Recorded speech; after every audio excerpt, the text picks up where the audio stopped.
नमस्कार दोस्तों, स्वागत है आपका अपने YouTube channel online teaching with Alok में। आज मैं आपको बताने वाला हूँ नौबत खाने इबादत का मोस्ट इंपॉर्टेंट क्वेश्चन। वो क्वेश्चन है बिस्मिल्लाह खां का चरित्र। ये क्वेश्चन 5 मार्क्स का एक क्वेश्चन रहता है। अगर ये आपको चैप्टर आ रहा है नौबत खाने इबादत, तो ये पेपर में आपका छप चुका है बिस्मिल्लाह खां का चरित्र। ये क्वेश्चन 5 मार्क्स का होता है, हमें 5 पॉइंट में करके एग्जामिनर को दिखाना पड़ता है। तो आइए वीडियो शुरू करते हैं बिना कोई देरी के।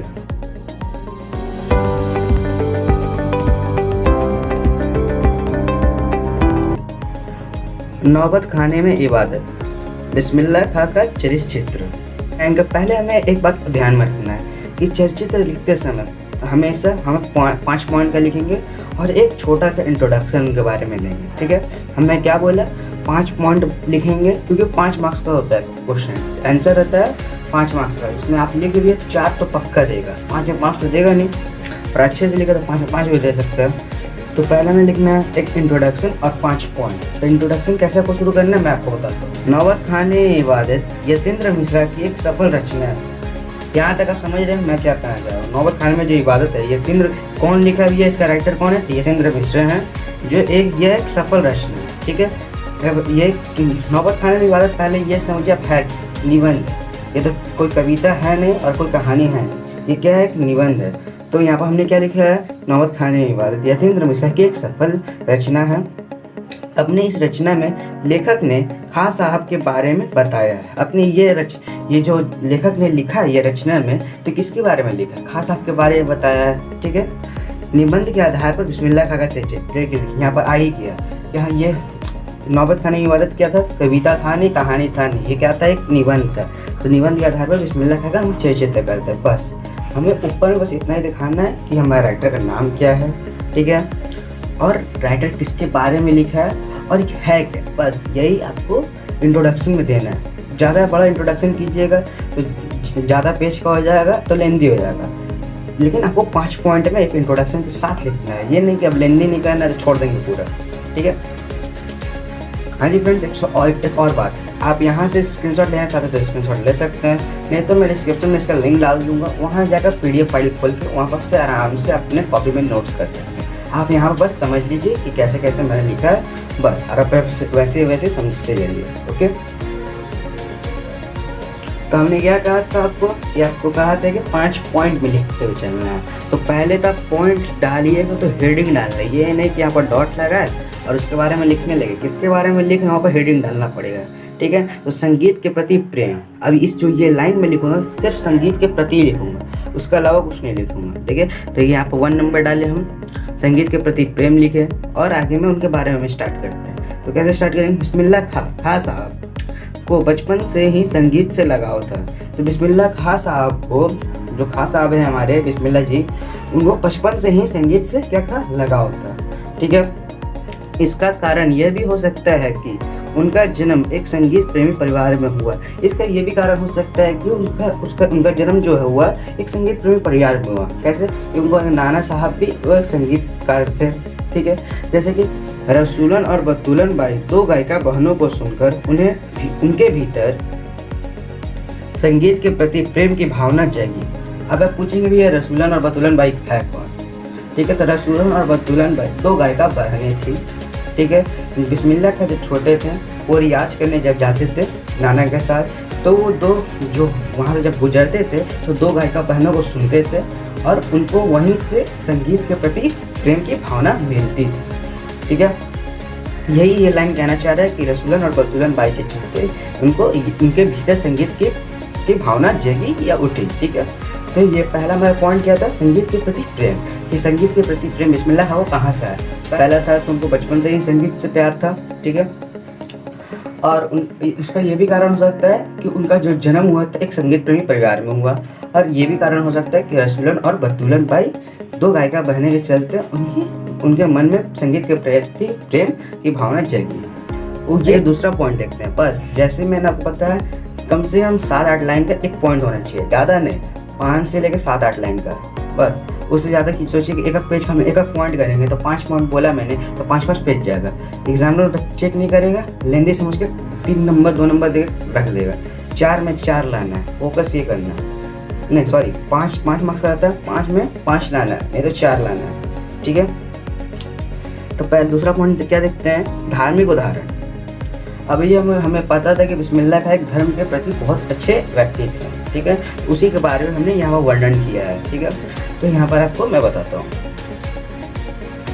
धार्मिक उदाहरण। बिस्मिल्लाह खां की दूसरी विशेषता यह है कि वह एक धार्मिक उदाहरण है। यहाँ भैया मैंने क्या बताया, देखिए दूसरा मैं विशेषता बता रहा हूँ बिस्मिल्लाह खां का, क्या कर रहा हूँ, दूसरा विशेषता बता रहा हूँ। तो मैंने ऐसे स्टार्ट किया कि बिस्मिल्लाह खां की दूसरी विशेषता यह है कि वह एक धार्मिक उदाहरण है। आप ये लाइन नहीं भी लिख सकते हैं तो लिख भी सकते हैं, क्योंकि मैंने ये लाइन क्यों स्टार्ट किया कि बहुत बच्चे को क्या होता है एग्जाम टाइम ऊपर का लाइन भूल जाते हैं। हाँ बहुत होता है, मेरे साथ भी हुआ है, मैंने एग्जाम देने बैठा तो ऊपर का लाइन मैं भूल गया, अब स्टार्ट कैसे करेंगे। तो सर सीधा बात है, स्टार्ट करना है बिस्मिल्लाह खां का नाम दे दीजिएगा और ऐसे जैसे पहली विशेषता लिख रहे थे तो क्या करेंगे, पहली विशेषता यह है कि स्टार्ट हो गया एक लाइन, स्टार्ट हुआ कि नहीं एक लाइन जब आपको स्टार्ट हो गया बना के अंदर लिख सकते हैं, क्यों नहीं लिख सकते, सही बात है। तो वैसे ही मैंने आपको बताया कि क्या मैंने बताया कि ऐसे लिखना है बिस्मिल्लाह खां की दूसरे, मैंने दूसरी विशेषता लिख रहा हूँ इसलिए दूसरी लिखा, तीसरी लिखता तो तीसरी भी लिखता। बिस्मिल्लाह खां की दूसरी विशेषता यह है कि वह एक धार्मिक उदाहरण है, ठीक है। वे वैसे व्यक्ति थे जो अपने धर्म के प्रति संपूर्ण समर्पित थे। वो कैसे व्यक्ति थे, जो अपने धर्म के प्रति संपूर्ण आस्था रखते थे या संपूर्ण समर्पित थे, ठीक है। एक और पांचों वक्त की नमाज अदा करते हैं तो दूसरी ओर विश्वनाथ बालाजी का संकट मोचक मंदिर के प्रति पूर्ण आस्था भी रखते हैं। ये लाइन क्या कह रहा है कि एक और पांचों, तो हमें पता था कि बिस्मिल्लाह खां जी क्या है, बिस्मिल्लाह खां जी एक मुस्लिम है, ठीक है। तो क्या करते थे, एक और पांचों वक्त की वो क्या करते थे, नमाज अदा करते थे, नमाज वो दुआ करते थे, पढ़ते थे, ठीक है। और जो दूसरी और वो विश्वनाथ बालाजी का संकट मोचक मंदिर के प्रति संपूर्ण आस्था रखते थे। हमें यह मालूम चलता है कि बिस्मिल्लाह खां एक धार्मिक उदाहरण भी है हम लोग के लिए।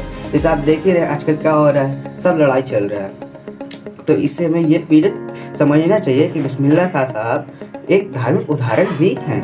तो ये हमारा था दूसरा पॉइंट। देखिए दूसरा पॉइंट में मैंने 7 से 8 लाइन में ख़त्म कर दिया, देख रहे हैं आप। अब चलते तीसरा पॉइंट में, सरलता और सादगी। हमारा तीसरा पॉइंट क्या है, सरलता और सादगी। जैसे जैसे मैंने आपको पॉइंट बताया वैसे वैसे कीजिएगा। ब्लैक पेन से लिखकर हेडिंग डालना है, क्या करना है, ब्लैक पेन से लिखकर हेडिंग डाल के एक अंडरलाइन करके फिर स्टार्ट करना है, ठीक है। जितना आप अच्छा बनाएगा उतना अट्रैक्शन रहेगा, ओके। तो सरलता और सादगी मतलब ये लाइन का मतलब क्या हुआ बताता हूँ। बिस्मिल्लाह खां की तीसरी विशेषता यह है कि वह सरल और सादगी किस्म के व्यक्ति थे, ठीक है। ये कितना नंबर है, तो 3 नंबर, इसलिए देखिए मैंने कैसे स्टार्ट किया। बिस्मिल्लाह खां की तीसरी विशेषता देख रहे हो, तो मैंने इस लाइन में कुछ किया, बिस्मिल्लाह खां का नाम लिया, 3 नंबर लिख रहा हूँ, इसलिए तीसरी विशेषता लिख दिया। ऐसे ही हमें स्टार्ट करना है, क्योंकि मैं यहाँ बड़ा वर्ड डाल दूंगा, ये ऐसे स्टार्ट हो रहा है, तो अभी तो याद कर लेंगे, लेकिन एग्जाम में उनको 99% विश्वास है अब बोलने का चांस रहता है। तो बोलने का चांस में मैं आपको किस लिए, मैं इसीलिए दूँ, इसलिए मैंने क्या किया, बिस्मिल्लाह खां का तीसरी विशेषता ऐसे स्टार्ट कीजिएगा, कभी नहीं बोलिएगा, एग्जाम में तो अच्छा भी लगेगा। तो क्या बात मैंने बता रहा था कि सरलता और सादगी किस्म के व्यक्ति थे।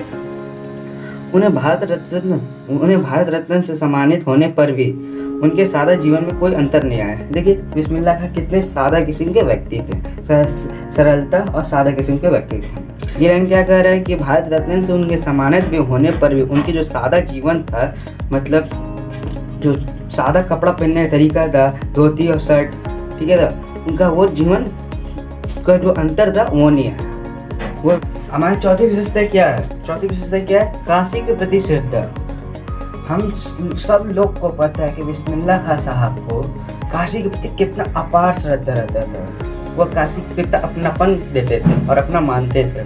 तो वही मैंने यहाँ पर वर्णन किया। क्या वर्णन किया, खां साहब की चौथी विशेषता यह है कि वह काशी के प्रति अपार श्रद्धा रखते थे, ठीक है।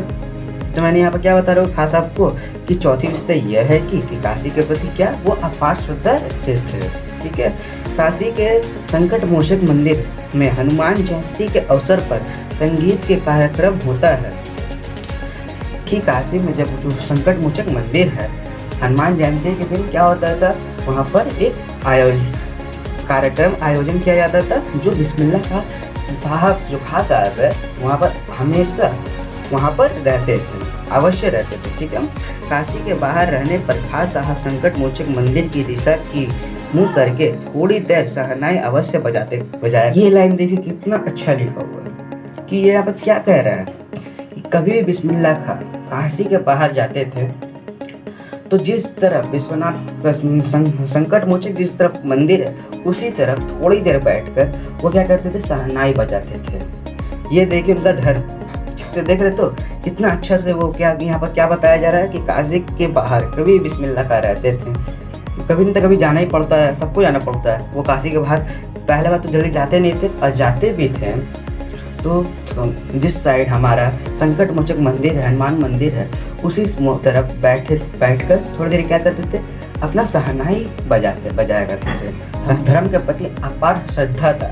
जब हमने पीछे पढ़ा ना, वही ये भी लाइन बता रहे काशी के प्रति उनकी कितना श्रद्धा था, वो काशी को कितना अपना मानते थे, समझ रहे आप। बिस्मिल्लाह खां साहब का 5वीं विशेषता क्या है, छल कपट से दूर। और ये छल कपट से दूर क्या है मैं बता रहा हूँ, पढ़ के मैं आपको यहाँ पर आपको बताने वाला हूँ कि छल कपट से दूर क्या होता है। तो बिस्मिल्लाह खां की 5वीं विशेषता यह है कि वो छल कपट से दूर रहते थे।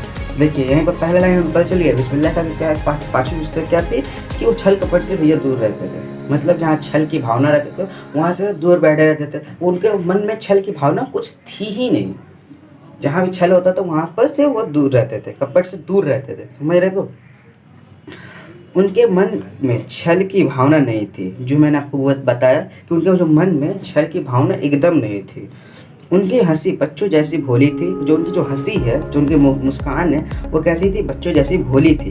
बचपन में सिनेमा कैसे देखते थे और संगीत के प्रति लगाव कैसे हुआ, यह सारी बातें स्पष्ट रूप से कर देते थे। बचपन में वो संगीत के प्रति कैसे लगाव हुआ, कैसे वो सिनेमा देखने जाते थे, और वो अपने कैसे वो सरल रूप से क्या कहते थे, कह देते थे किसी को भी। तो भैया आप बोलेंगे ये दोस्तों कि बचपन में क्या बिस्मिल्लाह खां क्या करते थे, मैं बताता हूँ। बचपन में बिस्मिल्लाह खां जब सिनेमा देखने का होता था तो कैसे अपने पैसे जुटाते थे, तो 2 पैसे मामा से, 2 पैसे मौसी से, 2 पैसे नाना से मांग के वो 6 पैसे करके अपने सिनेमा देखने जाते थे। और उनके संगीत के प्रति कैसे लगाव आया मैंने आपको बताया कि मैंने पहले भी तो उनका ये बताया था कि संगीत के प्रति कैसे बिस्मिल्लाह खां साहब को लगाव आया। वो अपने स्पष्ट रूप से कह देते थे, किसी को भी कह देते थे, और किसी प्रकार की छल नहीं रहती थी। ये हमारा क्या था, छल कपट से दूर का कुछ पॉइंट देखिए। मैंने फिर भी हम बार बार आपको बोल रहा हूँ कि देखिए छल कपट से दूर कितने लाइन, 5-6 लाइन होगा जी, बिल्कुल ऐसे ही आपको करके 1 से 1.5 पेज, 1 से 2 पेज पे आपको ख़त्म कर देना, जिसमें आपको 5 से 4 नंबर लिखा हुआ आपका मिल जाएगा। तो जैसे जैसे मैंने आपको बताया, पहले क्या था, इंट्रोडक्शन था, फिर 5 पॉइंट, ठीक है। तो 5 पॉइंट का आप नाम हेडिंग डाल के क्या करना, ब्लैक पेन से हेडिंग डालिएगा, अंडरलाइन करके स्टार्ट करिएगा। इससे क्या होगा, अट्रैक्शन होगा, टीचर अट्रैक्ट होगा, तुरंत आपको मार्क्स सेक्शन मिल जाएगा। अब एक और बात, जो आप अंदर में लिखते हैं इस पर मार्क्स कम होता है, जो आप हेडिंग क्या डाल रहे हैं इस पर मार्क्स ज़्यादा होगा। आप बोलेंगे भैया हमें इतना 5-6 लाइन लिख रहे हैं, इस पर मार्क्स कम मिलेगा, आप क्या बोल रहे हैं, और ये मैंने 1 लाइन 1 वर्ड का जो लिखा है इसमें मार्क्स ज़्यादा मिलेगा। जी बिल्कुल नहीं बोला नहीं।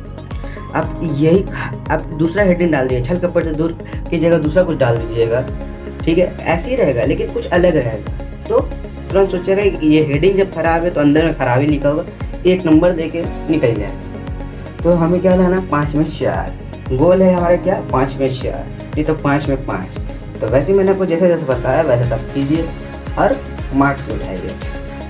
तो आपको मैंने बोल दिया कि इसका जो PDF का जो लिंक है डिस्क्रिप्शन में दिया होगा, वहाँ जाकर आप डाउनलोड कीजिए। जो जैसे जैसे मैंने आपको समझाया वैसे वैसे समझिए और अपने कॉपी में नोट्स कीजिए, ठीक है।